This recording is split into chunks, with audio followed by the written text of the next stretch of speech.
Estamos em 2016 e nesse vídeo nós vamos falar de alguns casos de corrupção durante a ditadura militar no Brasil. Tenho absoluta convicção que, especialmente aí os fãs do Bolsonaro, vão poder dar suas opiniões aqui, porque justamente são eles que pretendem moralizar o Brasil contra a corrupção, tendo como exemplo a ditadura militar. Pois bem, na ditadura militar também ocorreram casos de corrupção, e esse é o primeiro de uma série de vídeos que a gente vai falar sobre alguns desses casos de corrupção. Vamos falar de uma maneira mais tranquila, abertamente e sem compromisso com direita ou com esquerda. Simplesmente falar de corrupção durante a ditadura militar. Lembrando que é o seguinte, eu peguei esse link aqui do UOL, que foi publicado no dia 1º de abril de 2015.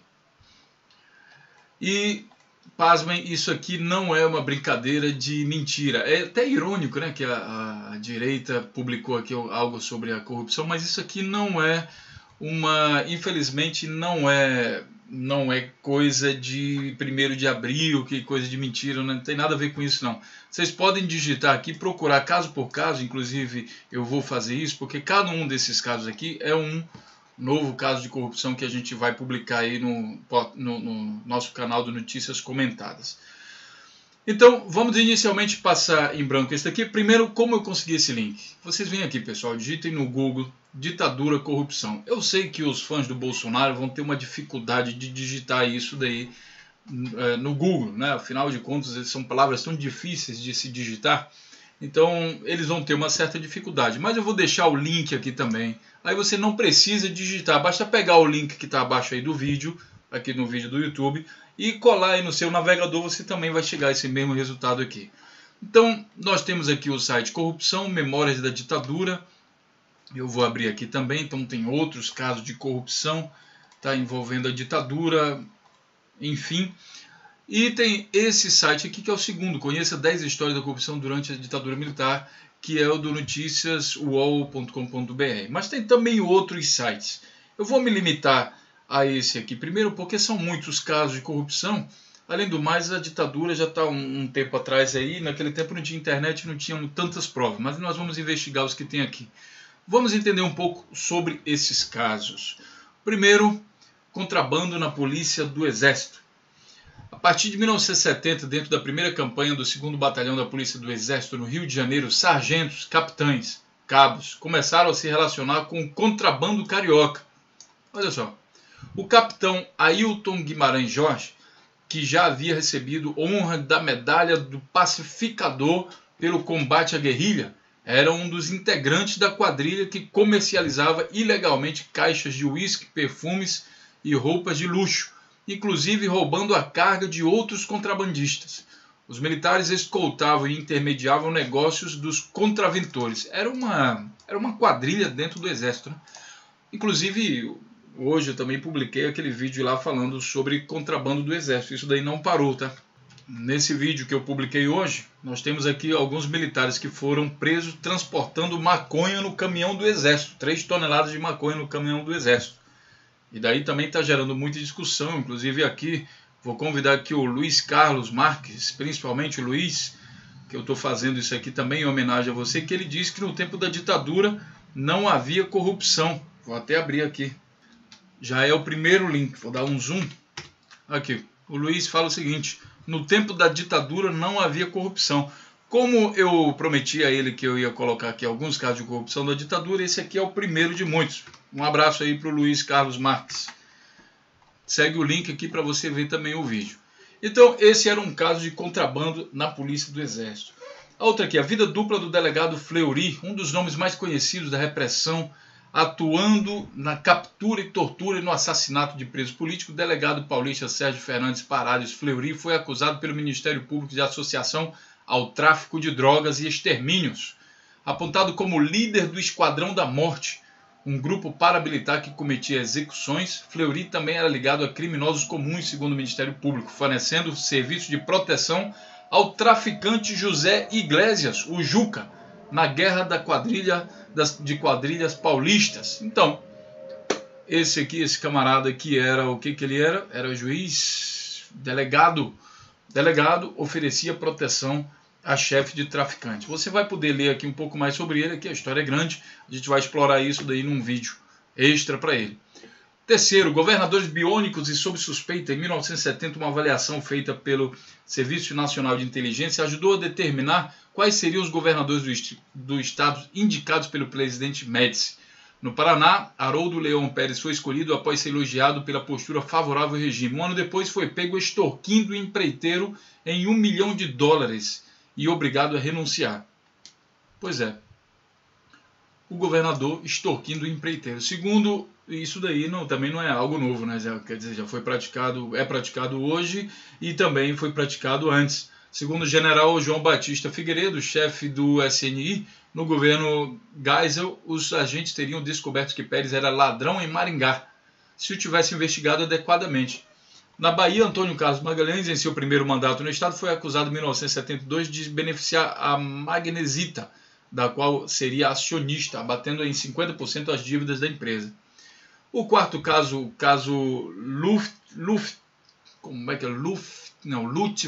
Lutfala, isso mesmo, nome difícil e estranho. Outro governador envolvido foi o Paulo Maluf.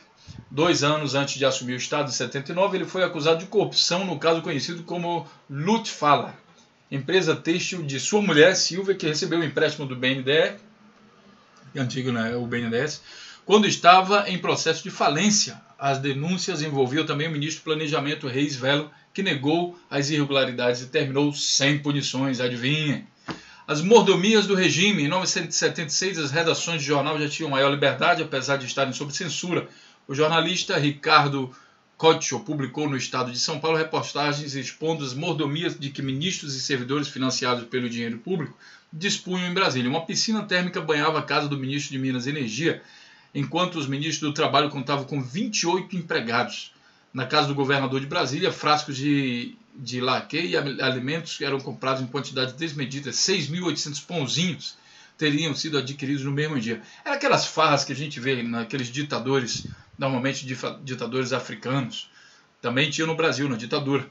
Delfim e a Camargo Correia. Delfim Neto, ministro da Fazenda durante os governos Costa e Silva, e Médici, embaixador brasileiro na França.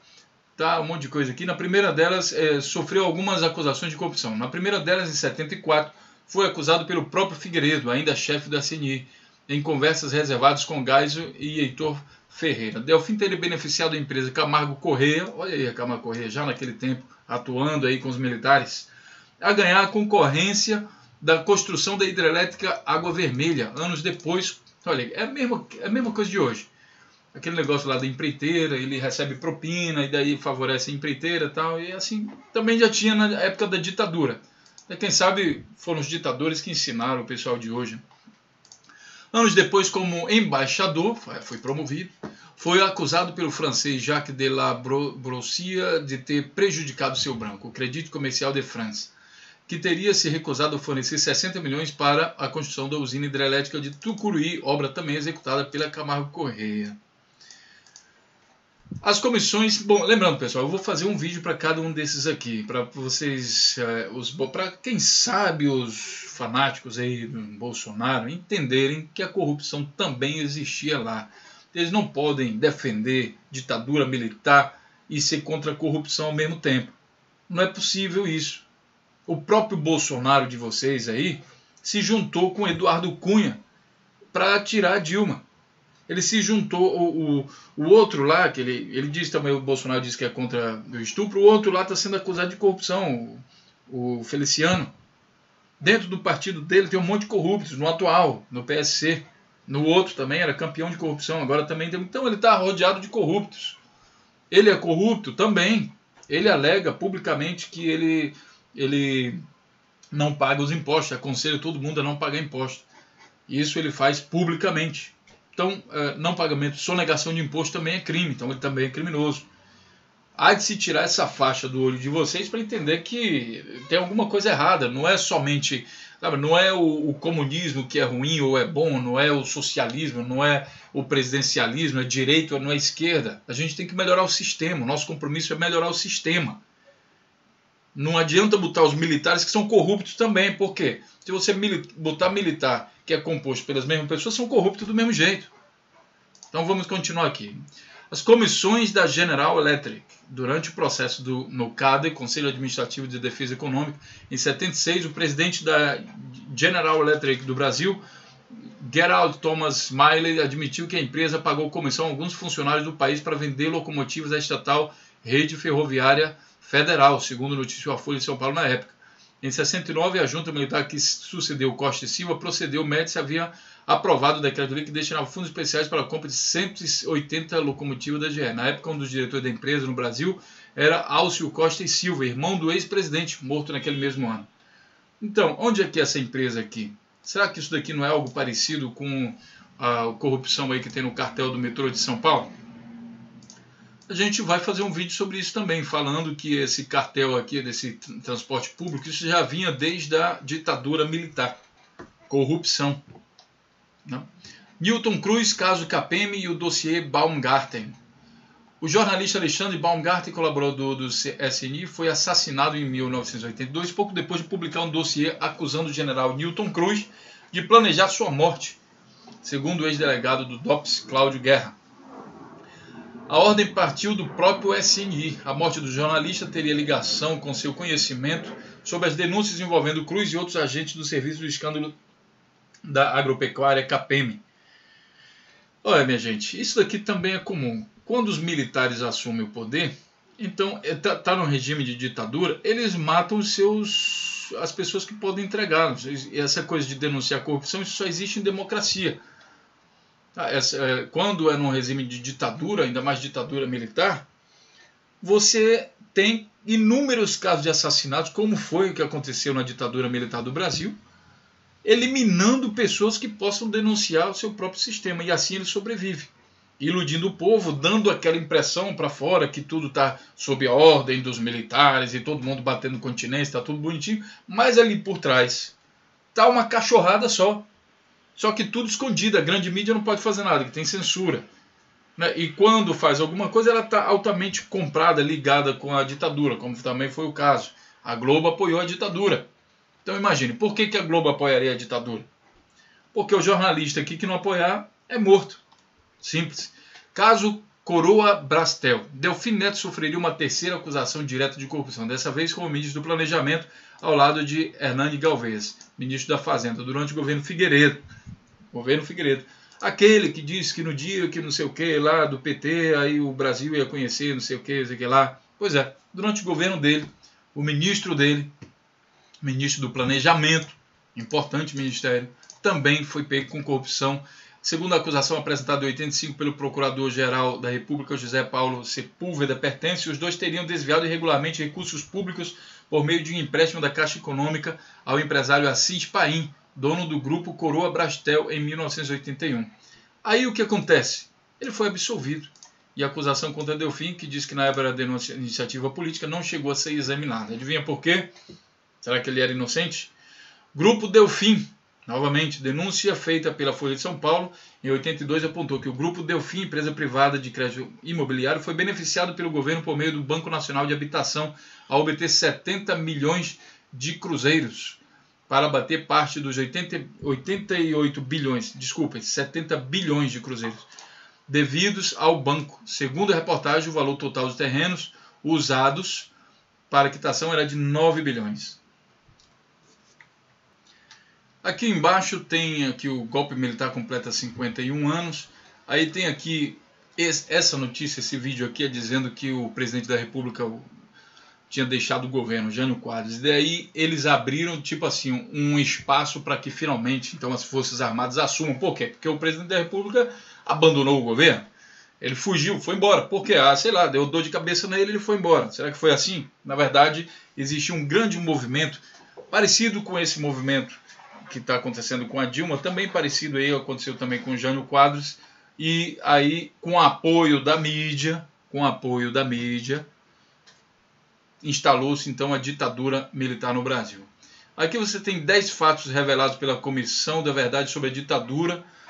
Em 2012, a pedido da Comissão Nacional de Verdade e Justiça de São Paulo determinou a retificação do atestado de óbito do jornalista Vladimir Herzog, que derrubou a tese militar de que ele teria se suicidado nas dependências do Segundo Exército. Quer dizer, os militares falaram que ele se suicidou. Isso também é típico dos militares. Se eles têm um inimigo, então eles vão lá e colocam alguma prova lá contra esse inimigo.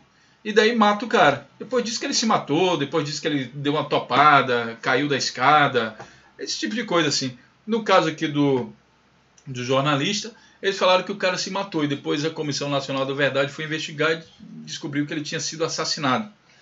Então, são inúmeros vídeos, são inúmeros casos que a gente pode estar divulgando, e tenho certeza que eu vou divulgar mais vídeos desses aqui, né, falando sobre crimes durante a ditadura militar, corrupção durante a ditadura, para quem sabe, um certo percentual da turma dos bolsonetes ligar o último neurônio que resta para fazer uma análise. Será que isso aqui é verdade? Será que isso aqui é coisa do Notícias Comentadas? Não, vou pesquisar. Não acredite na gente não, pessoal.